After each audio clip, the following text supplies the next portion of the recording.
ಅಡಿಕೆ ಮತ್ತೆ ತೆಂಗು, ಅಲ್ಲಲ್ಲಿ ಸ್ವಲ್ಪ ಬಾಳೆ ಇತ್ತು. ಈ ಮೂರಿಂದ ನಾವು ಇನ್ಕಮ್ ತೆಗಿಲಿಕ್ಕಾಗಲ್ಲ, ಫಾರ್ಮರ್ ಗ್ರೋತ್ ಆಗೋದಿಲ್ಲ ಅಂದ್ಬಿಟ್ಟು ಇಂಟರ್ ಕ್ರಾಪ್ ಹೋದೆ.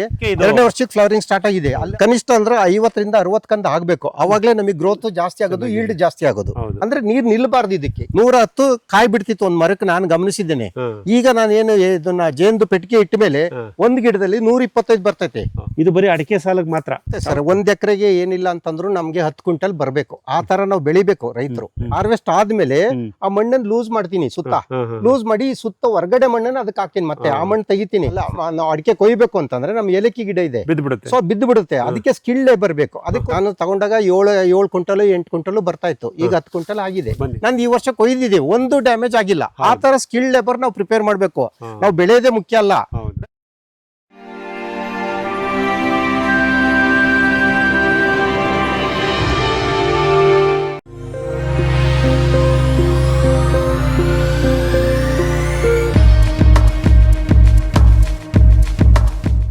ನನ್ನ ಹೆಸರು ದಯಾನಂದ್ ಅಂತ. ನಾನು ಮೂಲತಃ ಶಿರಾ ತಾಲೂಕು ಬರಗೂರಿನವನು. ನಾನು PWD ಇದರಲ್ಲಿ ಸರ್ವಿಸಲ್ಲಿದ್ದೆ. 60ನೇ ವರ್ಷ ರಿಟೈರ್ಡ್ ಆದಮೇಲೆ, ಅಂದರೆ 4 ವರ್ಷದ ಹಿಂದೆ ರಿಟೈರ್ಡ್ ಆದಮೇಲೆ ನನಗೆ ನಾನು ತೋಟ ಮಾಡಬೇಕು ಅಂತ ಒಂದು ಅಭಿಲಾಷೆ ಇತ್ತು. ಅದಕ್ಕೆ ನಾನು ತೋಟ ಹುಡುಕ್ತಾ ಇದ್ದೆ. ನಾನು ಖಾಲಿ ಲ್ಯಾಂಡ್ ತೊಗೊಂಡು ನಾನು ತೋಟ ಮಾಡಿ ಬೆಳೆಸಿ ಅದನ್ನು ನಾನು ಅನುಭವಿಸೋಕ್ಕಾಗದೆ, ನಾನು ಬೇರೆಯವ್ರಿಗೆ ಕೊಡಲಿಕ್ಕಾಗದೇ ಇರೋದ್ರಿಂದ ಅನಿಸಿದ್ರಿಂದ ರೆಡಿ ತೋಟನೇ ಹುಡುಕ್ತಾ ಇದ್ದೆ. ನನಗೆ ಫಸ್ಟ್ ಅಲ್ಲಿ ಅರವೇಸಂದ್ರ ಹತ್ರ 1 ಎಕರೆ ಲ್ಯಾಂಡ್ ಸಿಕ್ತು. ಅದನ್ನು ಅದರಲ್ಲಿ ಅಡಿಕೆ ತೆಂಗು ಮಾತ್ರ ಇತ್ತು. ಈಗ ಅದರಲ್ಲಿ ಅಭಿವೃದ್ಧಿ ಮಾಡಿ ಕ್ರಾಪ್ಗಳನ್ನು ಬೆಳೆದು ಚೆನ್ನಾಗಿ ಒಂದು ಖುಷಿ ಕೊಡ್ತು. ಅದಾದಮೇಲೆ ಮತ್ತು ಈ ಪಟ್ರಾವತ್ನಹಳ್ಳಿ ಗ್ರಾಮದ 2 ಎಕರೆ ಲ್ಯಾಂಡನ್ನು ತಗೊಂಡು 2 ಇಯರ್ಸ್ ಆಯ್ತು. ಇದರಲ್ಲೂ ಸಹ ಇಂಟರ್ ಕ್ರಾಪ್ಸನ್ನು ಬೆಳೀತಾ ಇದ್ದೇನೆ. ಇದರಲ್ಲಿ ಅಡಿಕೆ ತೆಂಗು ಅಷ್ಟೇ ಇತ್ತು ನಾನು ತಗೊಂಡಾಗ. ಈಗ ಬಾಳೆ, ಪಪ್ಪಾಯಿ, ಏಲಕ್ಕಿ, ಮೆಣಸು, ಸೀಬೆ, ನೆಕ್ಸ್ಟು ಕೋಕಾ, ಬೆಣ್ಣೆಹಣ್ಣು, ಈ ಥರ ಎಲ್ಲ ಹಣ್ಣುಗಳನ್ನು ಹಾಕಿದ್ದೀನಿ. ಎಲ್ಲ ಥರ ತರಕಾರಿನೂ ಸಮೇತ ಇಲ್ಲೇ ಬೆಳೀತಾ ಇದ್ದೀನಿ. ಮನೆಗೆ ಏನು ಬೇಕೋ ಅದು ನಮಗೆ ನಾಟಿ ಹಸು ಇದೆ, ಹಾಲು ಕೊಡ್ತಾ ಇದೆ, ಮೊಸರು, ಬೆಣ್ಣೆ, ತುಪ್ಪ ಎಲ್ಲ ಇದು ಮಾಡ್ತಾಯಿದ್ದೆ. ನಾನು ಮಾರ್ಕೆಟಿಂದ ತರೋದು ಕಡಿಮೆ ಮಾಡಬೇಕು ಅಂತೇಳಿ ನಾನೇ ಬೆಳಿಬೇಕು, ನಾನೇ ಬೆಳೆ ತಿನ್ನಬೇಕು, ಆರ್ಗ್ಯಾನಿಕ್ ಮಾಡಬೇಕು ಅನ್ನೋ ಉದ್ದೇಶದಿಂದ ಈ ತೋಟದಲ್ಲಿ ಅಭಿವೃದ್ಧಿ ಮಾಡ್ತಾ ಇದ್ದೀನಿ. ಇದಕ್ಕೆ ಪ್ರಕೃತಿ ನನಗೆ ಸಪೋರ್ಟ್ ಮಾಡ್ತಾ ಇದೆ. ನನಗೆ ಖುಷಿ ಅಂತಂದರೆ ನನ್ನ ಆರೋಗ್ಯ, ಹೆಲ್ತನ್ನು ಸಪೋರ್ಟ್ ಮಾಡ್ತಾ ಇದೆ. ಆ ಉದ್ದೇಶದಿಂದ ನಾನು ಹೆಚ್ಚಿನ ಬೆಳೆಗಳನ್ನು ಇದರಲ್ಲೇ ಬೆಳೆದು ಆರ್ಥಿಕವಾಗಿ ಸಬಲತನ ಆಗಬೇಕು ಅಂತೇಳ್ಬಿಟ್ಟು, ಆರೋಗ್ಯ, ಐಶ್ವರ್ಯ ಇದು ಸಿಗಬೇಕು ಅಂತಂದರೆ ಕೃಷಿಯಿಂದಲೇ ಅಂತ ನನಗೆ ಅನಿಸಿದೆ ಈಗ 2 ವರ್ಷದಿಂದ. ಅದರಿಂದ ನಾನು ಈ ವೃತ್ತಿಯನ್ನು ಮುಂದುವರಿಸಿ ಇನ್ನು ಬರುವ ಯುವ ಪೀಳಿಗೆಗೂ ಅದನ್ನು ಮಾದರಿಯಾಗಿ ಮಾಡಬೇಕು ಅಂತ ಇದ್ದೀನಿ. ಈಗ ದಯಾನಂದ್ ಸರ್, ಈಗ ನಿಮ್ಮ ತೋಟದ ವಿನ್ಯಾಸನ ಗಮನಿಸ್ತಾ ಬರೋಣ. ನೀವು 2024ರಲ್ಲಿ ಈ ಪಟ್ಟರಾವತ್ನಹಳ್ಳಿ ಈ ತೋಟ ತಗೊಂಡಾಗ ಪ್ರಾರಂಭದಲ್ಲಿ ಏನೇನು ಬೆಳೆಗಳಿತ್ತು, ಯಾವ ಅಂತರದಲ್ಲಿತ್ತು? ಈಗ ನಾವಿದು ಅಡಿಕೆ ತೋಟದ ಭಾಗದಲ್ಲಿ ಇದ್ದೀವಿ. Yes sir. ಈ ಅಡಿಕೆ ತೋಟದ ವಿನ್ಯಾಸ ಅಂದರೆ ಪ್ಲಾಂಟಿಂಗು ಯಾವ ಡಿಸ್ಟೆನ್ಸಲ್ಲಿ ನಿಮ್ಮ ಮುಂಚಿನ ಕೃಷಿಕರು ಏನು ಮಾಡಿದ್ರು, ನಂತರ ನೀವು ಮಿಶ್ರ ಬೆಳೆಗಳನ್ನು ಏನೇನು ಜೋಡಿಸಿದ್ರೆ ಅದು ಸ್ವಲ್ಪ ಒಂಚೂರು ವಿವರಣೆ ಕೊಡಿ. ನಮ್ದು 2 ಎಕರೆ ಪಟ್ರಾವತ್ನಹಳ್ಳಿ ಗ್ರಾಮದಲ್ಲಿ ಇರ್ತಕ್ಕಂಥ ತೋಟನ ತಗೊಂಡಾಗ ಅಡಿಕೆ ಮತ್ತೆ ತೆಂಗು, ಅಲ್ಲಲ್ಲಿ ಸ್ವಲ್ಪ ಬಾಳೆ ಇತ್ತು. ಸೊ ಅದಕ್ಕೆ ನಾನು ಈ 3ರಿಂದ ನಾವು ಇನ್ಕಮ್ ತೆಗಿಲಿಕ್ಕಾಗಲ್ಲ, ಫಾರ್ಮರ್ ಗ್ರೋತ್ ಆಗೋದಿಲ್ಲ ಅಂದ್ಬಿಟ್ಟು ಇಂಟರ್ ಕ್ರಾಪ್ ಹೋದೆ. ಅವಾಗ ಅಡಿಕೆ ಇದ್ದಿದ್ದು 9x9 ಇತ್ತು. ಮಧ್ಯ ಒಂದು 2 ಗಿಡ ಹಾಕಿದ್ದಾರೆ. ಸೊ ಅದರಲ್ಲೂ ಇನ್ಕಮ್ ಬರಬೇಕು ಅಂತ ಉದ್ದೇಶದಲ್ಲೇ ಹಾಕಿದ್ದಾರೆ ಅವರು. ಅದು 4 ಇಯರ್ಸ್ ಆಗಿದೆ. ಇದೇನಿದೆ ಹಳೆ ಪ್ಲಾಂಟ್ ಏನು ಕಾಣ್ತಾ ಇತ್ತಲ್ಲ, ಇದು ಮೋರ್ ದೆನ್ 18 ಇಯರ್ಸ್ ಆಗಿದೆ. 20 ವರ್ಷ 24 ವರ್ಷದವು ಇದಾವೆ. ಅಂದ್ರೆ ನೀವು ಹೇಳೋದು ಪ್ರಾಥಮಿಕವಾಗಿ ಇದನ್ನ ಹಾಕಿದ್ದಾರೆ. 9x9 ಹಾಕಿದ್ರು. ನಂತರ 4.5 ಮಧ್ಯದಲ್ಲಿ 4.5 ಅಡಿ ಸಾಲಿನಲ್ಲಿ ಮತ್ತೆ 2 ಗಿಡ ಹಾಕಿದ್ದಾರೆ. ಅವಳಿ ಅಡಿಕೆ ಗಿಡಗಳನ್ನು ಹಾಕಿದ್ದಾರೆ. ಅವಳಿ ಗಿಡ ಅಂತ ಹಾಕಿದ್ದಾರೆ. ಅವಳಿ ಗಿಡಗಳನ್ನು ಹಾಕಿದ್ದಾರೆ. ಅದು ಮಧ್ಯದಲ್ಲಿ ಬಂದಿರೋದು. ಅದು ಈ ಅರ್ಧ ಎಕರೆಯಲ್ಲಿ ಮಾತ್ರ. ಮತ್ತೆ ಅಲ್ಲೇನಿದೆ ಅಲ್ಲಿ ಕರೆಕ್ಟ್ ಇದೆ, 9 ಅಷ್ಟೇ ಮೇಂಟೈನ್ ಮಾಡಿದ್ದಾರೆ. ಅಂದ್ರೆ ಈ ಭಾಗದಲ್ಲಿ ಮಧ್ಯದ ಸಾಲಿನಲ್ಲಿ ಅವಳಿ ಅಡಿಕೆಗಳನ್ನು ಹಾಕಿದ್ದಾರೆ. ಹೌದು, ಇದು ನಮ್ಮ ಮೂಲ 9 ಅಡಿಕೆ ಮರಕ್ಕೆ ಹೌದು ಸರ್ ಎತ್ತರದಲ್ಲಿ ಕಂಪೇರ್ ಮಾಡಿದ್ರೆ ಬಹಳ ಎತ್ತರದಲ್ಲಿ ಇದೆ. ಹೌದು ಸರ್. ಇದು ಮೊದಲನೇ ಲೇಯರ್ ಹೋಗಿದೆ, ಇದು 2ನೇ ಲೇಯರ್ ಇದೆ. ಇದಕ್ಕೂ ಬಿಸಿಲು ಸಿಗುತ್ತೆ ಅನ್ನೋ ಒಂದು ಆಲೋಚನೆಯಿಂದ ಮಾಡಿದ್ದಾರೆ. ಅದಕ್ಕೆ ನಾನೇನ್ ಮಾಡಿದೆ, ಮಧ್ಯೆ ಜಾಗ ಇದ್ದಿದ್ರಿಂದ ಏಲಕ್ಕಿಗೆ ಹೋದೆ. ಏಲಕ್ಕಿ ಮೆಣಸು ನಮ್ಮ ಹಳೆ ಮರ ಸಾಲಿಗೆ ಮೆಣಸು ಹಾಕೊಂಡು ಹೋದೆ. 2 ಹಳೆ ಮರ ಸಾಲು ಮಧ್ಯದಲ್ಲಿ 4 ಅಂತರದಲ್ಲಿ ಏಲಕ್ಕಿ ಹಾಕಿದ್ದೀನಿ. ಸೊ ಅಂದ್ರೆ ನೀವು ಪ್ರಥಮವಾಗಿ ಇಲ್ಲಿ ಜೋಡಿಸಿದ್ದು ಬೆಳೆನಲ್ಲಿ ಏಲಕ್ಕಿ ಮೆಣಸು ಮಾತ್ರ. ಇದು ಸಕಲೇಶ್ಪುರ ಕಡೆ ಏಲಕ್ಕಿ. ಹೌದು. ಸೊ ಇದನ್ನ ನೀವು ಜೋಡಿಸ್ತಾ ಬಂದಿ ಸರ್. ನೋಡಿ ಇಲ್ಲಿದೆ, ಇಲ್ಲಿ ಬರ್ತಾ ಇದೆ, ಸಾಕಷ್ಟು ಬಂದಿದೆ. ಇಲ್ಲಿ ಬಂದಿಲ್ಲ, 2 ವರ್ಷ ಆಯ್ತು, 2 ವರ್ಷ ಆಗಿದೆ. ಬಂದಿದೆ ಒಂದೊಂದು ಗಿಡ, ಈಗ ಒಂದೊಂದು ಚೇಂಜಸ್ ಆಗ್ತಾ ಇದೆ. ಈ ಫ್ಲವರಿಂಗ್ ಇದೆ. ಇದರಿಂದ ಎಲ್ಲ ನಮ್ದು ಇದು ಏಲಕ್ಕಿ ಗಿಡನ ದಯಾನಂದ್ ಸರ್. ಸರ್, ಈಗ ನಾವು ನರ್ಸರಿನಲ್ಲಿ ಕವರ್ ಮಾಡಿ ಕೊಡ್ತಾರಲ್ಲ, ಹೌದು ಸರ್. ಅದು ತಂದಿದ್ದು ಅಥವಾ ಕಂದು ಕಂದು ತಂದು ಹಾಕಿದ್ದು ನಾನು, ಸಿಂಗಲ್ ಕಂದು ಹಾಕಿದ್ದು. ಇದು ಕಂದು 40ರಿಂದ 50 ಕಂದು ಆಗ್ಬೇಕು, ಇನ್ನೂ ಬೆಳಿತತಿ. ಇದು ಕಂದು ಜಾಸ್ತಿ ಆಗ್ತತಿ. ನಂದು 2 ವರ್ಷ ಇನ್ನೊಂದು ಪ್ಲಾಂಟ್ ಹೇಳಿದ್ನಲ್ಲ ಲ್ಯಾಂಡ್, ಅದ್ರಲ್ಲಿ 50 ಕಂದಿದಾವೆ. ಬಂದಿದೆ. ಇದು ಇನ್ನೂ ಗ್ರೋತ್ ಆಗ್ತದೆ. ಆದ್ರೂ ಈಲ್ಡಿಂಗ್ ಸ್ಟಾರ್ಟ್ ಆಗಿದೆ, ಫ್ಲವರಿಂಗ್ ಸ್ಟಾರ್ಟ್ ಆಗಿದೆ. 2ನೇ ವರ್ಷಕ್ಕೆ ಇದು 2ನೇ ವರ್ಷಕ್ಕೆ ಫ್ಲವರಿಂಗ್ ಸ್ಟಾರ್ಟ್ ಆಗಿದೆ. ಅಲ್ಲಿ ಆಗ್ಲೇ ಕಾಯಿನೂ ಬಿಟ್ಟಿದೆ, ಮುಂದ್ಗಡೆ ಇದ್ರಲ್ಲಿ ತೋರಿಸ್ತೇನೆ. ಇದೆ ಅಂದ್ರೆ ಈಗ ಇದು ಸಕಲೇಶ್ಪುರ ಭಾಗದ ಏಲಕ್ಕಿ ಏಲಕ್ಕಿ ಬಂದು. ಹೌದು ಸರ್. ಏಲಕ್ಕಿ ಒಂದೇ ಒಂದು ಕಂದನ್ನ ನೀವು ನೆಟ್ಟಿದ್ರಿ. ಹೌದು ಸರ್. ಈಗ ಒಂದು 25 ಇದಾವೆ. 2 ವರ್ಷದೊಳಗಡೆ ಎಷ್ಟು ಆಗಿದೆ, ಹರಡಿದೆ. ಇನ್ನೂ ಜಾಸ್ತಿ ಆಗ್ತದೆ. ಇಲ್ಲಿ ಬಂದು ನೋಡಿ, ಆ ಗಿಡಕ್ಕೂ ಈ ಗಿಡಕ್ಕೂ ಮತ್ತಿದ್ರಾಗ 15 ಜಾಸ್ತಿ ಆಗಿದೆ. ಹೌದು. ಸೊ ಈ ಟೈಪ್ ಇಂಪ್ರೂವ್ ಆಗ್ತದೆ, ಕಂದುಗಳು ಜಾಸ್ತಿ ಆಗ್ತಾ ಹೋಗ್ತದೆ. ಕನಿಷ್ಠ ಅಂದ್ರೆ 50ರಿಂದ 60 ಕಂದು ಆಗ್ಬೇಕು. ಅವಾಗ್ಲೇ ನಮಗೆ ಗ್ರೋತ್ ಜಾಸ್ತಿ ಆಗೋದು, ಈಲ್ಡ್ ಜಾಸ್ತಿ ಆಗೋದು. ಈ ರೀತಿ ಕಟ್ಟಬೇಕಲ್ಲ, ಏನಕ್ಕೆ ಕಟ್ಟಿರ್ತೀವಿ ನಾವ್ ಏನಕ್ಕೆ ಕಟ್ತೀವಿ ಅಂತಂದ್ರೆ ಪೂರಾ ನೆರಳಾಗ್ತದೆ, ಪೂರಾ ತೋಟನೇ ಕವರ್ ಆಗ್ಬಿಡ್ತೈತೆ. ಏನು ಮತ್ತೆ ಬಿಸಿಲಿಂದ ಇದೇ ಶಾಖನೇ ತೋಟಕ್ಕೆ ಬೀಳೋದಿಲ್ಲ. ಪೂರಾ ನೆರಳಲ್ಲೇ ಇದ್ರೆ ನೀರ್ ಹಾಯಿಸಿದ್ದು ಇದಾಗೋದಿಲ್ಲ ಜಾಸ್ತಿ. ಆಮೇಲೆ ಹೆಚ್ಚು ನೀರಿನಾಂಶ ಉಳಿತತೆ ಗಿಡಗಳಿಗೆ. ನೀರಿನಾಂಶ ಜಾಸ್ತಿ ಆದ್ರೂ ಗಿಡ ಕೊಳಿತದೆ. ಅದಕ್ಕೋಸ್ಕರ ಇದನ್ನ ಕಟ್ಟಿ ಬಿಸಿಲಿನ ಬೀಳಿ ಅಂತೇಳಿ ಮಾಡಿ. ಅಂದ್ರೆ ನಾವಿಲ್ಲಿ ಗಮನಿಸಬಹುದು ಮಿತ್ರರೇ, ನೋಡಿ ಈಗ ಅಡಿಕೆಯ ನೆರಳಿರೋದ್ರಿಂದ ಅಲ್ಲಿ ಎರಡು ತರದ ಅಡಿಕೆ ಸಾಲಿದೆ. 9 ಅಡಿ 9 ಅಡಿನಲ್ಲಿ ಹಳೆ ಅಡಿಕೆ ಮರ ಇದೆ. ಮಧ್ಯ 4 ಅಡಿನಲ್ಲಿ ಅವಳಿ ಅಡಿಕೆ ಮರಗಳಿವೆ. ಹಾಗಾಗಿ ನೆರಳು ಸಾಕಷ್ಟು ಇರೋದ್ರಿಂದ ಇದ್ರದ್ದು ಇದ್ರ ರೆಂಬೆಗಳನ್ನ ನಾವು ಇದು ಅಗಲವಾಗಿ ಬಿಟ್ರೆ ಈ ಭಾಗದಲ್ಲಿ ನೆರಳು ಜಾಸ್ತಿ ಆಗ್ಬಿಡುತ್ತೆ, ಹಾಗಾಗಿ ಇದನ್ನ ಈ ರೀತಿ ಕಟ್ಟೋದ್ರಿಂದ ನಮ್ಮ ಸುಳಿಗಳಿಗೆ ಏನು ತೊಂದರೆ ಆಗಿಲ್ಲ, ಏನು ಗ್ರೋತ್ ಏನು ಚೇಂಜಸ್ ಆಗಿಲ್ಲ, ಮಾಮೂಲಿ ಬೆಳೀತಾ ಇದಾವೆ. ಏನು ತೊಂದರೆ ಚೆನ್ನಾಗಿ ಬರುತ್ತೆ. ಇದು ಒಂದೊಂದು ಈ ತರ ಒಣಗ್ತದೆ. ಒಣಗದನ್ನ ನಾವು ಕತ್ರಿಯಲ್ಲಿ ಕಟ್ ಮಾಡ್ತೀವಿ, ಕೈಯಲ್ಲಿ ಕಟ್ ಮಾಡಂಗಿಲ್ಲ, ಸ್ಟೀಲ್ ಕತ್ರಿನೇ ಯೂಸ್ ಮಾಡ್ಬೇಕು. ಇಲ್ಲ ಅಂದ್ರೆ ಅದಕ್ಕೆ ನಂಜಾಗ್ತದೆ ಅಂತೀವಲ್ಲ, ಆ ಟೈಪ್ ಆಗ್ಬಿಡ್ತದೆ. ಸುತ್ತ ಇಲ್ಲೇ ಹಾಕ್ತಿವಿ, ಅದೇ ನಮಗೆ ಗೊಬ್ಬರ ಆಗ್ತದೆ. ಇದನ್ನ ಅವಾಗಲೇ ಕತ್ತರಿಸ್ಬೇಕು. ಹೌದು ಸರ್. ಈಗ ಆಲ್ಮೋಸ್ಟ್ ಜಾಸ್ತಿ ಇದ್ದನ್ನು ಕತ್ತರಿಸಿದೀವಿ, ಒಂದೊಂದು ಹಂಗ ಈಗ ಮತ್ತೆ ಇದಾಗಿದೆ. ಇದು ಒಂದು ಎಚ್ಚರಿಕೆ ಮಾಡ್ಕೋಬೇಕು. ಹೌದು ಸರ್. ಈಗ ನಾವು ದಾರ ಕಟ್ಟಿಲ್ಲ ಅಂದ್ರೆ ಈ ತರ ಹರಡ್ಕೊಂಡು ಗಮನಿಸಬಹುದು. ಈ ತರ ಹರಡಿದೆ, ಪೂರಾ ಏರಿಯಾ ಕವರ್ ಆಗ್ಬಿಟ್ಟು ಎಲ್ಲ ನೆರಳಾಗತ್ತೆ ಉದ್ದೇಶಕ್ಕೆ ಇಟ್ಟಿದೀವಿ. ಅಲ್ಲಿ ಇದನ್ನ ಕಟ್ಟಿದ್ದೀರಾ, ಅದನ್ನ ಹಗುರವಾಗಿ ಕಟ್ಟಬೇಕು. ಮತ್ತೆ ಈ ತರ ಕಾಟನ್ ಬಟ್ಟೆನೇ ಯೂಸ್ ಮಾಡಬೇಕು. ಮತ್ತೆ ನೀವು ಥ್ರೆಡ್ ಪ್ಲಾಸ್ಟಿಕ್ ಯೂಸ್ ಮಾಡಿದ್ರೆ ಕಂದು ಡ್ಯಾಮೇಜ್ ಆಗ್ತತೆ, ಬೆಳೆಯಕ್ ಬಿಡೋದಿಲ್ಲ, ಮುರ್ದಂಗ ಆಗ್ತತೆ, ನಾವು ಗಂಟು ಹಾಕೊಂಡಂಗ ಆಗ್ತತೆ ಕೂತಿಗೆ. ಆ ತರ ಅದಕ್ಕೋಸ್ಕರ ಕಾಟನ್ ಬಟ್ಟೆ ಯೂಸ್ ಮಾಡಿ ಮಾಡ್ತಾ ಇದ್ದೀವಿ.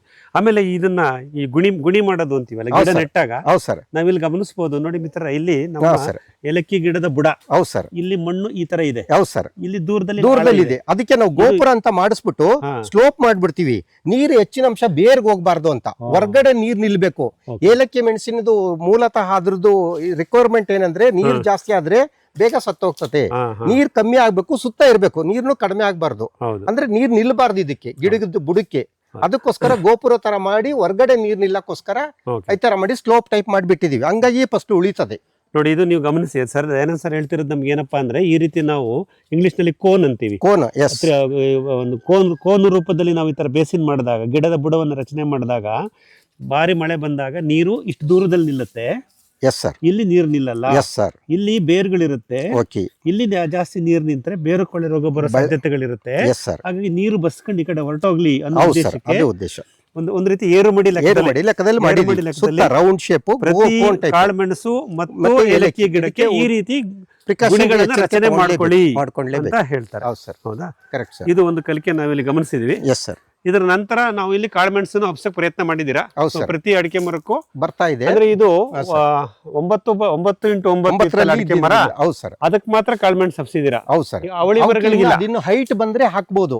ಈಗ ನೆಕ್ಸ್ಟ್ ಇಯರ್ ಹಾಕಿದ್ರೆ ಅದು ಪೂರಾ ಹೈಟ್ ಬಂದ್ಬಿಡ್ತತೆ. ಹೌದು. ಅದಕ್ಕೆ ನೆಕ್ಸ್ಟ್ ಇಯರ್ ಅದಕ್ಕೆ ಹಾಕ್ಬಿಡ್ತೀನಿ ಎಲ್ಲ. ಈಗ ಅದೆಷ್ಟು 3ರಿಂದ 4 ವರ್ಷ? 3 ವರ್ಷ ಆಗಿದೆ. ಹೌದು ಸರ್. ಇದು 18-20 ವರ್ಷದ ಮರ ಇದು. ಹಾಗೆ ಇದಕ್ಕೆ ನೀವು ಪ್ರಥಮವಾಗಿ ಹಬ್ಬಿಸ್ಲಿಕ್ಕೆ ಪ್ರಯತ್ನ ಮಾಡ್ತಾ ಇದ್ದೀರಾ. ಇದು ಕಾಳುಮೆಣಸಿನ ಒಂದು ಹಬ್ಬಿರ್ತಕ್ಕಂಥ ಗಿಡ.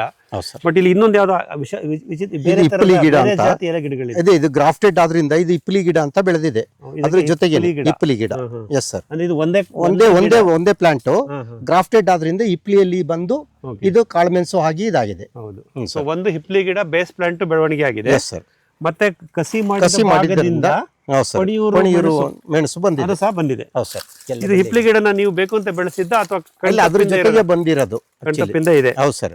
ಇದನ್ನ ಇಟ್ಕೊಂಡ್ರು ಒಳ್ಳೇದಿದೆ. ಇದೇನು ಫ್ಲವರಿಂಗ್ ಆಗ್ತೈತಲ್ಲ, ಇದನ್ನು ಯೂಸ್ ಮಾಡ್ತೀವಿ. ಇಲ್ಲಿದೆ ನೋಡಿ ಮಿತ್ರ, ಇಲ್ಲಿ ಹಿಪ್ಲಿ ಗಿಡ ಫ್ಲವರಿಂಗ್ ಇದೆ. ಬೇಸ್ ಪ್ಲಾಂಟ್ ಅಂತ ಯೂಸ್ ಮಾಡಿದ್ರು. ಅದರಲ್ಲೂ ಸಹ ನೋಡಿ ನಮ್ಮ ಈ ಆದಾಯ ಇದೆ. ಹಿಪ್ಲಿ ಗಿಡದ ಹಣ್ಣು ಬಂದಂಗೆ ಬಂದಿದೆ. ಇದು ಹಣ್ಣಾಗತ್ತಾ ಸರ್? ಇದನ್ನು ಉಪಯೋಗಿಸಬಹುದು. ಉಪಯೋಗಿಸ್ಬೋದು ಸರ್. ಬಟ್ ಮಾರ್ಕೆಟ್ ಅಲ್ಲಿ ಬೆಲೆ ಜಾಸ್ತಿ ಬರೋದು ನಮ್ಮ ನಮ್ಮ ಪಣಿಯೂರು ಪೆಪ್ಪರ್ಗೆ. ಕಪ್ಪು ಮೆಣಸಿಗೆ. ಹೌದು ಸರ್. ಹೌದು ಸರ್. ಇಲ್ಲಿ ಅದು ಬಂದಿದೆ. ಹೌದು ಸರ್. ಸೊ ಇದೊಂದು ನೀವು ಗಮನಿಸಬಹುದು. ಆಯ್ತು ಸರ್. ಆದ್ರೆ ಮುಖ್ಯವಾಗಿ ನಾವು ಪೆಪ್ಪರ್ಗೆ ಕಾನ್ಸಂಟ್ರೇಷನ್ ಮಾಡುವಾಗ ಇದನ್ನ ನಾವು ಕಂಟ್ರೋಲ್ ಮಾಡಬೇಕು. Yes sir. ಸೊ ಇದನ್ನ ನೀವು ಗಮನಿಸಬಹುದು. Yes sir. ಇಲ್ಲಿ ನಾವು ಎಷ್ಟು ಮೆಣಸು ಗಿಡಗಳನ್ನು ಹಾಕೋಕೆ ಯೋಚನೆ ಮಾಡಿದ್ದೀರಾ? ಯೋಚನೆ ಮಾಡಿರೋದು ಆಕ್ಚುಲಿ ಏನು ಅಡಿಕೆ ಗಿಡ ಇದಾವಲ್ಲ 1000 ಗಿಡ ಅಷ್ಟನ್ನೇ ಪೆಪ್ಪರ್ ಹಾಕ್ಬೇಕು ಅಂತ ಇದೆ. ಈಗ 500 ಇದೆ ಪ್ರೆಸೆಂಟ್. ಅಂದ್ರೆ ನಮ್ದು 9 ಅಡಿ 9 ಅಡಿ ಹಳೆ ಅಡಿಕೆ ಮರಗಳು, ಹೌದು ಸರ್, ಮಧ್ಯದ ಇದ್ರಲ್ಲೂ 4 ಅಡಿ ಅವಳಿ ಮರಗಳು ಎಲ್ಲ ಸೇರಿ 1,000 ಇದೆ ಈ ಭಾಗದಲ್ಲಿ. ಹೌದು ಸರ್. ಅಷ್ಟಕ್ಕೂ ನೀವು ಕಾಳುಮೆಣಸು ಹಾಕ್ಬೇಕು ಅಂತ ಪ್ಲಾನ್ ಮಾಡಿದ್ವಿ. ಈಗ ರೀಸೆಂಟ್ ಆಗಿ 1 ಮಂತ್ ಬ್ಯಾಕ್ ಅಲ್ಲಿ 400 ಹಾಕಿದೀನಿ. ಸರಿ, ಇನ್ನೊಂದು 600 ತಂದು ಪ್ಲಾಂಟೇಶನ್ ಮಾಡ್ತೀನಿ. ಮಿತ್ರ, ಇದಿಷ್ಟು ಇಲ್ಲಿನ ಬಹುಬೆಳೆ ಆಯ್ತು. ಅಡಿಕೆ ಮಧ್ಯೆ ನಮ್ಮ ಏಲಕ್ಕಿ ಮತ್ತೆ ಅಡಿಕೆ ಮರಕ್ಕೆ ಕಾಳುಮೆಣಸು ಮತ್ತು ಬದುವಿನಲ್ಲಿ ಮಹಾಗನಿ.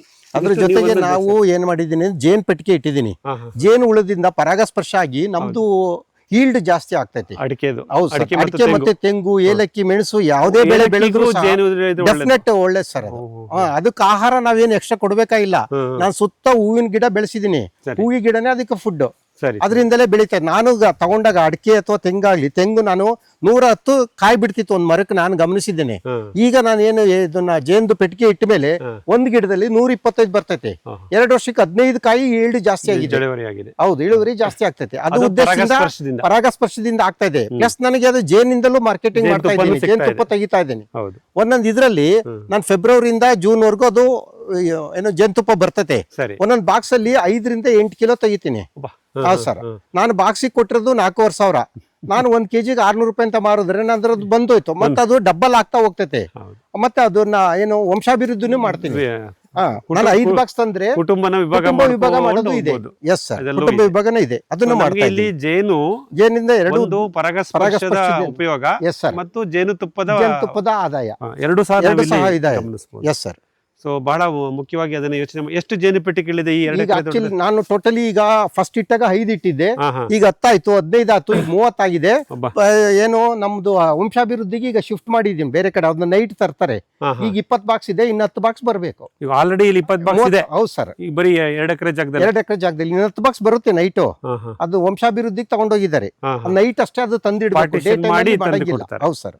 ಆದಷ್ಟು ಇದೆ. ಹೌದು ಸರ್. ಆಮೇಲೆ ದಯಾನಂದ್ ಸರ್, ಇವಾಗ ನೀರಾವರಿ ವ್ಯವಸ್ಥೆ ಬಗ್ಗೆ ಬಂದಾಗ, ಓಕೆ ಸರ್. ಸೊ ನಿಮ್ದು ಇಲ್ಲಿ ಕೊಳವೆ ಬಾವಿ ಆಧಾರಿತ? ಹೌದು ಸರ್, ಕೊಳವೆ ಬಾವಿ ಆಧಾರಿತ. ಡ್ರಿಪ್ ಇರಿಗೇಷನ್ ಮಾಡ್ಕೊಂಡಿದೀನಿ. ನೀರ್ ಶಾರ್ಟೇಜ್ ಏನೂ ಆಗಿಲ್ಲ.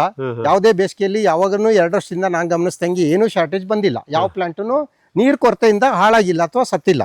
ಅಲ್ಲಿ ನೀವು ಡ್ರಿಪ್ ಇರಿಗೇಷನ್ ಅಂದ್ರೆ ಈ ತರ PVC ಅರ್ಧ ಇಂಚಿನ PVC ಪೈಪ್ ಹಾಕ್ಬಿಟ್ಟಿದಾರಲ್ಲ, ಇದು ಕ್ಯಾಪ್ ಅಂತಾರೆ, ಟೊಪ್ಪಿ ಅಂತೀರಿ ಕನ್ನಡದಲ್ಲಿ. ಟೊಪ್ಪಿ ಹಾಕ್ಬಿಟ್ರೆ 2 ಕಡೆ ನೀರ್ ಬರ್ತೈತೆ. ಈ ಗಿಡಕ್ಕೂ ಆಗುತ್ತೆ, ಈ ಗಿಡಕ್ಕೂ ಆಗುತ್ತೆ. ಇದರಿಂದ ಸ್ವಲ್ಪ ಸ್ಲೋಪ್ ಮಾಡಿದೀವಿ. ಇದರಿಂದ ಮಧ್ಯೆ ಯಾವ್ದನ್ನ ಗಿಡ ಇತ್ತು ಅಂದ್ರೆ ಆ ನೀರು ಹೋಗ್ತದೆ. ನಮ್ದು ಈಗ ಏಲಕ್ಕಿಗೆ ಅಲ್ಲಿಲ್ಲ. ಈಗ ಇದಕ್ಕೆ ಮೈಕ್ರೋ ಟ್ಯೂಬ್ ಹಾಕ್ಬೇಕಾ? ಏನೇ ಬೇಕಾಗಿಲ್ಲ, ಡೈರೆಕ್ಟ್ ಹಿಂಗೆ ಬರ್ತೈತೆ. ಅದೇ ಬರುತ್ತೆ. ಮತ್ತೆ ಈ ಹೈಟ್ ಎಷ್ಟು ಇಟ್ಕೋಬೇಕು? ಇಷ್ಟೇ 1.5 ಅಡಿ ಇಟ್ಕೊಂಡ್ರೆ ಸಾಕು. ಆಮೇಲೆ ಏನಾದ್ರು ನಾವು ಮಿಷಿನರಿ ಇದು ವೀಡ್ ಕಟ್ ಮಾಡ್ತೀವಲ್ಲ, ಅವಾಗ ಇದು ಆಗ್ಬಾರ್ದು, ಕಾಣಂಗಿರ್ಲಿ ಅಂತ. ಅಂದ್ರೆ ಇದು ಕೆಳಗಡೆ ಬಂದಿರೋದು PVC ಪೈಪ್. ಅದು ಎಷ್ಟು ಇಂಚಿನ ಪೈಪ್? ಅದು 3/4 ಇಂಚಿಂದ ಹಾಕಿರ್ತೀವಿ. ಅಂದ್ರೆ ಸಬ್ಲೈನ್ ಇಂದ 3/4 ಇಂಚಿನ ಪೈಪ್ ತಗೊಂಡು, ಹೌದು ಸರಿ, ಅರ್ಧ ಇಂಚಿಂದ ಟೀ ಹಾಕಿ ರೈಸರ್ ಮಾಡ್ಕೊಂಡು ಅದಕ್ಕೆ ಟೊಪ್ಪಿ ಹಾಕಿರ್ತೀವಿ. ಹೌದು ಸರ್. ಈಗ ಮಧ್ಯೆ ನೋಡ್ರಿ, ಅಲ್ಲಿಗೆ ನಾವು ಟೊಪ್ಪಿ ಹಾಕಿಲ್ಲ ಏಲಕ್ಕಿಗೆ. ಇದೇ ನೀರು 2 ಕಡೆಯಿಂದ ಇಲ್ಲಿಗೆ ಬಂದ್ಬಿಡುತ್ತೆ. ಆ ಕಡೆಯಿಂದ ಅರ್ಧ ಬರುತ್ತೆ, ಈ ಕಡೆಯಿಂದ ಅರ್ಧ ಬಂದು ಏಲಕ್ಕಿಗೆ ನೀರು ಕೊಡುತ್ತೆ. ನೋಡಿ, ಇಲ್ಲಿ ನಾವು ಗಮನಿಸಬಹುದು. ನಾವು ಈ 2ರಿಂದ ನೋಡಿ, ಇದೇನು ಅರ್ಧ ಇಂಚಿನ PVC ಪೈಪ್ ಅಲ್ಲಿ ಹನಿ ನೀರಾವರಿ ಮಾಡಿದ್ದಾರೆ. ಇದು ಬರೀ ಅಡಿಕೆ ಸಾಲಕ್ಕೆ ಮಾತ್ರ. ಹೌದು ಸರ್. ಈಗ ಆ ಅಡಿಕೆ ಗಿಡಗಳಿಗೆ ಮಾತ್ರ. ಹೌದು, ಮಧ್ಯದಲ್ಲಿ ಇರತಕ್ಕಂತ ಏಲಕ್ಕಿಗೆ ಯಾವುದೇ ನೀರು 2 ಕಡೆಯಿಂದ ಬರ್ತೈತಿ. ಈ ಕಡೆಯಿಂದ ಹಾಫ್ ಪೋರ್ಷನ್ ಬರುತ್ತೆ, ಆ ಕಡೆಯಿಂದ ಹಾಫ್ ಪೋರ್ಷನ್ ಒಂದು ಫುಲ್ ನೀರ್ ಆಗ್ತೈತಿ. ಇದಕ್ಕೆ ಎಕ್ಸ್ಟ್ರಾ ನಾನು ಮೇಂಟೆನೆನ್ಸ್ ಇಲ್ಲ, ಏಲಕ್ಕಿಗೆ ಇಲ್ಲ. ಹೌದು, ನೀರಿಂದಂತೂ ಅವಶ್ಯಕತೆ ಇಲ್ಲ ಎಕ್ಸ್ಟ್ರಾ. ಹೇಗಿದ್ರು ಏಲಕ್ಕಿಗೆ ನೀರು ಕಡಿಮೆನೆ ಬೇಕು. ಪ್ಲಸ್ ಅದನ್ನು ಇದರಲ್ಲಿ ನೇರವಾಗಿ ಇಲ್ಲಿ ಕೊಡೋ ಬದಲು ಅಲ್ಲಿಂದ ಇಂಡೈರೆಕ್ಟ್ ಆಗಿ ಬರಲಿ ಅನ್ನೋ ಉದ್ದೇಶದಿಂದ ಮಾಡಿದ್ದೀರಾ. ಹಂಗಾಗಿ ಈಲ್ಡ್ನು ಬರ್ತಾ ಇತ್ತು ಈಗ ಎಲ್ಲ ಬೆಳೆಯೋದ್ರಲ್ಲಿ. ಸರ್, ಇದು ಈ ನೀರಾವರಿ ವ್ಯವಸ್ಥೆ ನಮ್ಗೇನ್ ಹೇಳಿದ್ರಿ, ಬೋರ್ವೆಲ್ ಆಧಾರಿತ, ಮೈನ್ ಲೈನು, ಸಬ್ ಲೈನು ಮತ್ತೆ ಈ ಸ್ಟ್ಯಾಂಡು, ಇದೆಲ್ಲವು ಮುಂಚೆನೆ ಇತ್ತಾ ಅಥವಾ ಅವರು ಡೈರೆಕ್ಟ್ ಹಾಯಿಸ್ತಾ ಇದ್ರು? ಅದೇ ಅದು ಕನ್ನಡದಲ್ಲಿ ಏನಂತಾರೆ, ಒಂದ್ ಹಾಸೋದು ಅಂತಾರೆ, ಹಾಯಿ ನೀರಾವರಿ ಮಾಡ್ತಾ ಇದ್ರು. ನಾನು ಈ ಬಂದಾಗ ಡ್ರಿಪ್ ಇರಿಗೇಷನ್ ಹೋದಾಗ ನಂದು ಏನು ಯೂಸೇಜ್ ಆಫ್ ವಾಟರ್ ರೆಡ್ಯೂಸ್ ಆಗಿದೆ. ಅವ್ರೇನು ಡೈಲಿ 8 ಅವರ್ಸ್ ಯೂಸ್ ಮಾಡ್ತಾ ಇದ್ರು, ನಾವು 4 ಅವರ್ಸ್ ಎಲ್ಲ ಕವರ್ ಮಾಡ್ತೀನಿ. ಸೊ ಹಾಗಾಗಿ ಅದು ಅಲ್ಲದೆ ಹಾಯಿ ನೀರಾವರಿ ಒಳ್ಳೇದಲ್ಲ. ಒಳ್ಳೇದು. ಹೌದು ಸರ್, ಒಳ್ಳೇದಲ್ಲ, ನೀರಾವರಿ ಒಳ್ಳೇದಲ್ಲ. ಒಳ್ಳೇದಲ್ಲ. ಹೌದು, ಹಾಗಾಗಿ ನೀವು ಈ ಡ್ರಿಪ್ ಇರಿಗೇಷನ್ ಹೋಗಿದ್ದೀನಿ, ಹನಿ ನೀರಾವರಿ ನೀರಾವರಿ ಮತ್ತೆ ಪ್ರತಿ ಗಿಡದ ಬುಡಕ್ಕೆ ಎಸ್ ಸರ್ ಈ ತರ ಕೊಡೋದು. ಹೌದು ಸರ್, ಹಾಗಾಗಿ ಈ ಒಂದು ನೀರಾವರಿ ವ್ಯವಸ್ಥೆ ಮಾಡ್ಕೊಂಡಿದ್ದೀರಾ. ಎಸ್ ಸರ್, ನೀರಿನ ಉಳಿತಾಯನೂ ಆಗಿದೆ. ಉಳಿತಾಯ್ತು, ಟೈಮ್ ಸೇವ್ ಆಯ್ತು, ಕರೆಂಟು ಹೆಚ್ಚು ಉರಿಯೋದಿಲ್ಲ. ಹೌದು, ನೀರಿಗೆ ಎಷ್ಟು ಬೇಕು ನಮ್ಗೆ ಎಷ್ಟು ನೀರು ಬೇಕೋ ಅಷ್ಟನ್ನೇ ನಾವು ಕೊಡ್ಲಿಕ್ಕೆ. ಹೌದು, ಹೆಚ್ಚಿನ ನೀರಾಂಶ ಇರಲ್ಲ. ಮಿತ್ರ, ಇದಿಷ್ಟು ನಮ್ಮ ದಯಾನಂದ್ ಸರ್ ಅವರ ಈ ತೋಟದಲ್ಲಿ ಮಿಶ್ರ ಬೆಳೆಗಳು ಮತ್ತು ನೀರಾವರಿ ಪದ್ಧತಿ ಬಗ್ಗೆ ಆಗಿತ್ತು. ಸಾಕಷ್ಟು ಮಾಹಿತಿಗಳನ್ನು ನಾವು ಪಡ್ಕೊತಾ ಹೋಗೋಣ. ನೋಡಿ, ಇಲ್ಲಿ ಗಮನಿಸಿ, ಮುಖ್ಯ ಬಹುಬೆಳೆ ಬಹುಮಡಿ ಪದ್ಧತಿಯಲ್ಲಿ ಅಡಿಕೆ ಪ್ರಧಾನ ವಾಣಿಜ್ಯ ಬೆಳೆ. ಅದರ ನಂತರ ಇವಾಗ ಏಲಕ್ಕಿ, ಸಕಲೇಶ್ಪುರ ಭಾಗದ ಏಲಕ್ಕಿ ಎರಡನೇ ವಾಣಿಜ್ಯ ಬೆಳೆ, ಮತ್ತು ಮೂರನೇ ಬೆಳೆಯಾಗಿ ಕಾಳುಮೆಣಸು. ಅಡಿಕೆ, ಕಾಳುಮೆಣಸು ಮತ್ತು ಏಲಕ್ಕಿ ಇದನ್ನು ಪ್ರಧಾನವಾಗಿ ಇಟ್ಟುಕೊಂಡು ಈ ಒಂದು ಎರಡು ಎಕರೆ ತೋಟವನ್ನು ಸಾಕಷ್ಟು ವಾಣಿಜ್ಯ ಉಪಯೋಗಕ್ಕೋಸ್ಕರ, ಅಂದರೆ ಅದರ ಸಂಪತ್ತು ಸೃಷ್ಟಿ ಆಗಬೇಕು ಅನ್ನೋ ಉದ್ದೇಶದಿಂದ ಮಾಡ್ತಾ ಇದ್ದಾರೆ. ಇನ್ನು ಗೊಬ್ಬರದ ವಿಷಯಕ್ಕೆ ಬಂದರೆ ದಯಾನಂದ್ ಸರ್, ಇದಕ್ಕೆ ಹೊರಗಡೆಯಿಂದ ಏನು ಗೊಬ್ಬರ ತಂದಿಲ್ಲ, ಕೆಮಿಕಲ್ ಹಾಕಿಲ್ಲ. ನಾನು ಪ್ಯೂರ್ಲಿ ಆರ್ಗ್ಯಾನಿಕ್ ಅದರಿಂದ ನನ್ನಲ್ಲಿ ನಾಟಿ ಹಸು ಇದೆ. ಆ ನಾಟಿ ಹಸುದು ಗೊಬ್ಬರ ಹಾಕ್ತೀನಿ, ಅಷ್ಟು ಹಾಕಿ ನಾನು ಇದು ಮಾಡ್ಕೊಂಡು ಇದು ಮಲ್ಚಿಂಗ್ ಮಾಡ್ತೀನಿ. ಅಷ್ಟೇ. ಇದೇನು ಗರಿ, ಏಲಕ್ಕಿ, ಇದು ಕಾಯ್ದು ಗರಿ ಎಲ್ಲ ಬೀಳ್ತೈತೆ, ಪೌಡ್ರ್ ಮಾಡಿ ಹಾಕ್ತೀನಿ. ಅದೇ ಗೊಬ್ಬರ ಹಾಕ್ತೈತೆ ಒಂದು 3 months ಅಲ್ಲಿ. ಅಡಿಕೆ ಪಟ್ಟೆ ಮತ್ತೆ ಅಡಿಕೆ ಗರಿ, ತೆಂಗಿನ ಗರಿ, ತೆಂಗಿನ ಮೊಟ್ಟೆ ಎಲ್ಲವನ್ನು ಪೌಡರ್ ಮಾಡಿಸ್ಬಿಡ್ತೀನಿ. ಮಾಡಿಸಿ ಪ್ರತಿ ಇದಕ್ಕೆ ಮಲ್ಚಿಂಗ್ ಮಾಡಿದ್ದೀನಿ, ಅಲ್ಲಿ ತೋರಿಸ್ತೀನಿ ನಿಮ್ಗೆ. ಅದನ್ನು ಯೂಸ್ ಮಾಡಿಬಿಟ್ರೆ ನಾವು ಗೊಬ್ಬರ ಹೊರಗಡೆ ತರೋದೇ ಅವಶ್ಯಕತೆ ಇಲ್ಲ. ನಾನು ಫಸ್ಟ್ ತಗೊಂಡಾಗ ಕುರಿ ಗೊಬ್ಬರ 1,20,000 ಹಾಕಿದ್ದೆ. ಈಗ ನಾನು ಮಿಷಿನ್ಗೆ 10,000 ಕೊಟ್ರೆ ಎಂಟೈರ್ ತೋಟಕ್ಕೆ ನನಗೆ ಗೊಬ್ಬರ ಆಗ್ತಾ ಇದೆ. ಹಾಗಾಗಿ ನೀವು ಹೊರಗಡೆಯಿಂದ ಯಾವುದೇ ಪ್ರಾಣಿ ಗೊಬ್ಬರಗಳನ್ನು ತರ್ತಾ ಇಲ್ಲ. ನಿಮ್ಮ ಹಸುಗಳ ಜೊತೆಗೆ ಇದೊಂದು ಮಲ್ಚಿಂಗ್ ಒಡಮುಚ್ಚಿಗೆ ನಿರ್ವಹಣೆ ಮಾಡ್ತಾ ಇದ್ದೀರಾ. ಜೊತೆಗೆ ಒಂದು ಜೀವಾಮೃತ ಹಾಕ್ತಾ ಇದ್ದೀನಿ. ಅದು ಹೇಗೆ ಮಂತ್ಲಿ ಒಂದು ಇದು ಮಾಡ್ಕೊಂತಾನೆ. ಜೀವಾಮೃತಕ್ಕೆ ಮಾಡ್ಬೇಕಾದ್ರೆ ದ್ವಿದಳ ದಾನ 2 kg ಹಾಕ್ತೀನಿ, ಬೆಲ್ಲ 2 kg ಹಾಕ್ತೀನಿ, ಗೋಮಯ 2 kg, ಗೋಮೂತ್ರ 2 ಲೀಟರ್ ಹಾಕಿ ಒಂದು 20 days ಕೆಮಿಕಲ್ ರಿಯಾಕ್ಷನ್ ಹಾಕ್ಲಿಕ್ಕೆ ಬಿಡ್ತೀನಿ. 20 days ಆದ್ಮೇಲೆ ಒಂದು 5 ಲೀಟರ್ಸ್ ಜೀವಾಮೃತಕ್ಕೆ ಒಂದು 200 ಲೀಟರ್ ಕ್ಯಾನ್ ಅಲ್ಲಿ ನೀರು ಮಿಕ್ಸ್ ಮಾಡ್ತೀನಿ. ಪ್ರತಿಯೊಂದು ಗಿಡಕ್ಕೂ 1 ಲೀಟರ್ ಅಂತೆ ಹಾಕೊಂತ ಬರ್ತೀನಿ. ಮಂತ್ಲಿ ಒನ್ಸ್ ಫಿಸಿಕಲಿ ಅದನ್ನ ಸ್ಪ್ರೇ ಮಾಡೋದು ಕ್ವಶನ್ ಇಲ್ಲ. ಅಲ್ಲ, ನಮ್ಮ ನೀರಾವರಿ ಪೈಪಲ್ಲಿ ಕೊಡಲ್ಲ, ಡೈರೆಕ್ಟ್ ಗಿಡದ ಬುಡಕ್ಕೆ 1 ಲೀಟರ್ ಹಾಕೊಂತೀನಿ. ಒಂದೊಂದು ಜಗ್ ನಮ್ಮ ಲೇಬರ್ ಹಾಕ್ತಾರೆ. ಸೊ ಹಾಗಾಗಿ ಅದು ಇನ್ನೂ ಗ್ರೋತ್ ಜಾಸ್ತಿ ಆಗ್ತದೆ, ಇದು ಬಹಳ ಮುಖ್ಯ. ನೋಡಿ, ಜೀವಾಮೃತವನ್ನ ಮಾಡಿ ಕೊಡ್ತಕ್ಕಂಥ ವಿಧಾನ ನಮ್ಗೆಲ್ರಿಗೂ ಗೊತ್ತಿದೆ. ಬಟ್ ದಯಾನಂದ್ ಸರ್ ಏನ್ ಮಾಡ್ತಾರೆ ಅಂದ್ರೆ, ಅದನ್ನ ನೀರಾವರಿ ವ್ಯವಸ್ಥೆ ಒಳಗಡೆ ಕೊಡಲ್ಲ, ಅದನ್ನ ಸಪರೇಟ್ ಆಗಿ ಮಾಡಿ ಅವರದೇ ಒಂದು ಡೈಲ್ಯೂಷನ್ ರೇಷಿಯೋ ಅದನ್ನು ದುರ್ಬಲೀಕರಣ ಮಾಡಿ ಪ್ರತಿ ಗಿಡದ ಬುಡಕ್ಕೆ ಕೊಡುವಂಥ ಒಂದು ವ್ಯವಸ್ಥೆ. ಸಾಧಾರಣವಾಗಿ ಒಂದು ಇದರಲ್ಲಿ ಈಗ ಮಳೆಗಾಲದ ಅವಧಿ ಅಥವಾ ಚಳಿಗಾಲದ ಅವಧಿನಲ್ಲಿ ಎಷ್ಟು ಸಲ ಆ ಥರ ನೀವು ಕೊಡ್ಲಿಕ್ಕೆ ಸಾಧ್ಯ ಆಗುತ್ತೆ? ನಾನು ಆಕ್ಚುಲಿ ಮಂತ್ಲಿ ಒನ್ಸ್ ಕೊಡ್ತಾ ಇದ್ದೇವೆ. ಈಗ ಫಸ್ಟ್ ಸ್ಟಾರ್ಟಿಂಗ್ ಒಂದು ಮಂತ್ಲಿ ಒನ್ಸ್ ಕೊಟ್ಟು, ಈಗ 2 months ಒನ್ಸ್ ಕೊಡ್ತಾ ಇದ್ದೀನಿ. ಗ್ರೋತ್ ಆಗಿದೆ, ಏನಾಗಿಲ್ಲ. ಇನಿಷಿಯಲ್ ಏನು ಬೇಸಿಕ್ ಅದು ಬೇಕಾಗಿತ್ತು ಅವಾಗ ಕೊಡ್ತಾ ಇದ್ದೆ. ಈಗ ಅದು ಬೇರನ್ನ ಫಲವತ್ತಾಗಿ ಗಟ್ಟಿಯಾಗಿದೆ ಬೇರು, ಅದಕ್ಕೆ ನಾನು 2 months ಒನ್ಸ್ ಕೊಡ್ತಾ ಇದ್ದೀನಿ. ಸೊ ಹಾಗಾಗಿ ಈಗ ಅದನ್ನ ಜೀವಾಮೃತವನ್ನ ದ್ರವ ರೂಪದಲ್ಲಿ ಮಾಡಿ ಕೊಡೋದ್ರ ಜೊತೆಗೆ ಸಾವಯವ ಗೊಬ್ಬರ ನಿಮ್ಮದೇ ಹಸುಗಳಿಂದ ಮಾಡೋದು, ಮತ್ತೆ ಮುಚ್ಚಿಗೆ ಮಾಡೋದು, ಮತ್ತೆ ತೇವಾಂಶ ಕಾಪಾಡೋದು. ಇಷ್ಟು ಮಾಡಿದ್ರೆ ಯಾವುದೇ ರೀತಿಯ ಹೊರಗಿನ ಒಳಸುರಿಗಳನ್ನು ತಂದು ಹಾಕಿಲ್ಲ, ಏನು ಔಷಧಿ ಹಾಕಿಲ್ಲ. ಯಾಕಂದ್ರೆ ಗಿಡಗಳು ಆರೋಗ್ಯವಾಗಿದ್ದಾವೆ, ಯಾವುದೇ ಒಂದು ಅವಶ್ಯಕತೆ ಇಲ್ಲ. ಈ ಮಣ್ಣು ಹೊಡಿಸ್ಬೇಕು, ಏನಿಲ್ಲ, ಮಣ್ಣಿನ ಅವಶ್ಯಕತೆನೇ ಇಲ್ಲ. ನಾ ಏಲಕ್ಕಿಗೆ ಅಷ್ಟೇ ರೀಪ್ಲೇಸ್ ಮಾಡ್ತೀನಿ ಮಣ್ಣನ್ನು, ಅದೇ ಮಣ್ಣನ್ನ ರೀಪ್ಲೇಸ್ ಮಾಡ್ತೀನಿ. ಅದೇನ್ ಮಾಡ್ತೀನಿ, ಈಗ ಇದಾಯ್ತು ಅಂದ್ಮೇಲೆ ಈಲ್ಡ್ ತೆಗಿತೀನಿ. ಅದೇನು ಕಾಯಿ ಬಿಟ್ಟಿದ್ದಾವಲ್ಲ, ಹಾರ್ವೆಸ್ಟ್ ಆದ್ಮೇಲೆ ಆ ಮಣ್ಣನ್ನು ಲೂಸ್ ಮಾಡ್ತೀನಿ. ಲೂಸ್ ಮಾಡಿ ಸುತ್ತ ಹೊರಗಡೆ ಮಣ್ಣನ್ನು ಅದಕ್ಕೆ ಹಾಕ್ತೀನಿ. ಮತ್ತೆ ಆ ಮಣ್ಣು ತೆಗಿತೀನಿ, ಮತ್ತೆ ಹೊರಗಡೆ ಈ ಪೋರ್ಷನ್ ಇರುತ್ತಲ್ಲ ಅದನ್ನ ಅಲ್ಲಿ ಸುಡ್ತೀನಿ. ಮತ್ತೆ ಅದೇ ತರ ಕೋನ್ ಟೈಪ್ ಮಾಡ್ತೀನಿ. ಎಷ್ಟು ಇಂಚ್ ಅಷ್ಟು ತೆಗಿಬಹುದು? ಒಂದ್ 3 ಇಂಚ್ ಅಷ್ಟೇ ತೆಗೆದ್ರೆ ಸಾಕು. 3 ಇಂಚ್ ಮತ್ತೆ ಕೋನ್ ಟೈಪ್ ಮಾಡೋದು. 3 ಇಂಚ್ ಮಾಡಿದ್ರೆ ಸಾಕು. ವರ್ಷಕ್ಕೊಂದ್ಸತಿ ಕಟಾವ್ ಆದ್ಮೇಲೆ ಮಾಡಿದ್ರೆ ಸಾಕು. ಇದು ಏಲಕ್ಕಿ ಗಿಡದ ನಿರ್ವಹಣೆ ಬಂದ್ಬಿಡುತ್ತೆ. ಹೌದು ಸರ್, ಅದು ಬಂದ್ಬಿಡುತ್ತೆ. ಸೊ ಮಿತ್ರ, ಇದಿಷ್ಟು ಈ ತೋಟದ ನಿರ್ವಹಣೆಯ ಒಂದು ಹಂತಗಳಾಗಿತ್ತು. ಅವರ ಗೊಬ್ಬರದ ನಿರ್ವಹಣೆ ಆಗ್ಬೋದು, ನೀರಾವರಿ ನಿರ್ವಹಣೆ ಆಗ್ಬೋದು, ಮತ್ತು ಪ್ರತ್ಯೇಕವಾಗಿ ಏಲಕ್ಕಿ ಗಿಡದ ನಿರ್ವಹಣೆ ಆಗ್ಬೋದು, ಮತ್ತು ಅಡಿಕೆ ನಮಗೆಲ್ಲರಿಗೂ ಗೊತ್ತಿದೆ ಹೇಗೆ ನಿರ್ವಹಣೆ ಮಾಡ್ತೀವಿ ಅಂತ, ಒಣಮುಚ್ಚಿಗೆ ಮಾಡೋದಾಗ್ಬೋದು. ಅಷ್ಟನ್ನು ಅವರು ಸಾವಯವ ಕೃಷಿ ಅಥವಾ ರಾಸಾಯನಿಕ ರಹಿತ ಕೃಷಿ ಪದ್ಧತಿಯಲ್ಲೇ ಮಾಡ್ಕೊಂಡು ಬಂದಿದ್ದಾರೆ. ನಾವಿಲ್ಲಿ ಗಮನಿಸ್ತೀವಿ, ಎಲ್ಲ ಗಿಡಗಳು ಭಾಳ ಆರೋಗ್ಯವಾಗಿದೆ, ಅಡಿಕೆ ಫಸಲು ಚೆನ್ನಾಗಿ ಬರ್ತಾ ಇದೆ. ಸೊ ಅಡಿಕೆನ ನೀವು ಚೇಣಿ ಕೊಟ್ಬಿಡ್ತಾರೆ, ನೀವೇ ಇಲ್ಲ, ನಾವೇ ಬೇಯಿಸಿ, ನಾವೇ ಒಣಗಿಸಿ, ನಾವೇ ಸುಲಿಸಿ, ನಾವೇ ಇಲ್ಲೇ ಪ್ರಿಪ್ರೇಷನ್ ಎಲ್ಲ ನಾವೇ ಮಾಡ್ಬಿಟ್ಟು ಡೈರೆಕ್ಟ್ ಅಡಿಕೆ ಪ್ರಿಪೇರ್ ಆದ್ಮೇಲೆ. ಬಟ್ ಈಗ ನಿಮ್ಮಲ್ಲಿ ಇದು ಪ್ರೆಸೆಂಟ್ಲಿ ಇಲ್ಲಿ 1,000 ಗಿಡ ಇದೆ, ಮತ್ತೆ ಇನ್ನೊಂದು ತೋಟದಲ್ಲೂ ಸ್ವಲ್ಪ ಬರುತ್ತೆ, ಅಲ್ಲೊಂದು ಬರುತ್ತೆ ಸರ್. ಅಲ್ಲ, ಈಗ ನಾವೇ ಮಾಡ್ಬೇಕು ಅಂದಾಗ ಸಿಪ್ಪೆ ಸುಲಿಸಿ ಒಣಗಿಸಿ ಮಾಡ್ಬೇಕಾದ್ರೆ ಒಂದಿಷ್ಟು ಕ್ವಾಂಟಿಟಿ ಅಂತ ಇರ್ಬೇಕಲ್ಲ ಸರ್, ವಾಲ್ಯೂಮ್ ಇರುತ್ತೆ ಸರ್. 1 ಎಕರೆಗೆ ಏನಿಲ್ಲ ಅಂತಂದ್ರು ನಮ್ಗೆ 10 ಕ್ವಿಂಟಲ್ ಬರಬೇಕು. ಆ ತರ ನಾವು ಬೆಳಿಬೇಕು ರೈತರು. ಆ 8 ರಿಂದ 10 ಕ್ವಿಂಟಲ್ ಅಂದ್ರೆ ನೀವು ಸಿಪ್ಪೆ ಸುಲಿದು ಬೇಯಿಸಿದ ಅಡಿಕೆ ಮಾರಕ್ಕೆ ರೆಡಿಯಾಗಿದ್ದ ಅಡಿಕೆ 10 ಕ್ವಿಂಟಲ್ ಇರ್ಬೇಕು ನಮ್ಗೆ 1 ಎಕರೆಗೆ. ಆ ಟೈಪು ಬೆಳೀತಾ ಇದೀವಿ ಈಗ. ಈಗ ಇಂಪ್ರೂವ್ ಆಗಿದೆ. ನಾನು ತಗೊಂಡಾಗ 7 ಕ್ವಿಂಟಲ್ 8 ಕ್ವಿಂಟಲ್ ಬರ್ತಾ ಇತ್ತು, ಈಗ 10 ಕ್ವಿಂಟಲ್ ಆಗಿದೆ. ಬಂದಿದೆ. Yes sir.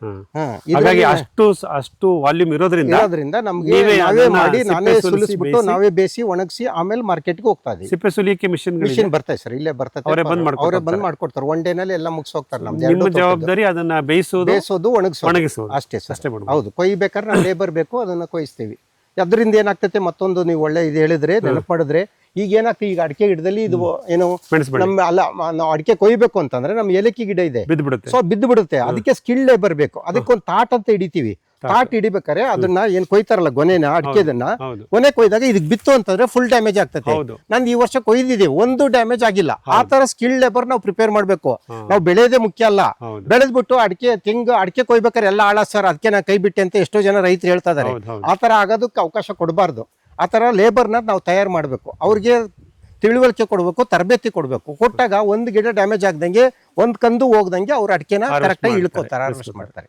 ಅದೊಂದು ಇಂಪಾರ್ಟೆಂಟ್ ಸರ್, ಇದು ಮುಖ್ಯ ಆಗುತ್ತೆ. Yes sir. ಅಂದ್ರೆ ಈ ರೀತಿಯ ಒಂದು ಅನುಭವ ಇರತಕ್ಕಂತ ಹಾರ್ವೆಸ್ಟರ್ಸ್ನ ಇಟ್ಕೊಂಡ್ರೆ ನಾವು ಯಾವುದೇ ಮಿಶ್ರ ಬೆಳೆಗೆ ಡ್ಯಾಮೇಜ್ ಮಾಡ್ಕೊಳ್ಳೋದಂಗೆ ನಾವು ಕೊಯ್ಲು ಮುಗಿಸ್ಕೋಬಹುದು ಅನ್ನೋದು ನಿಮ್ಮ ಅನುಭವ.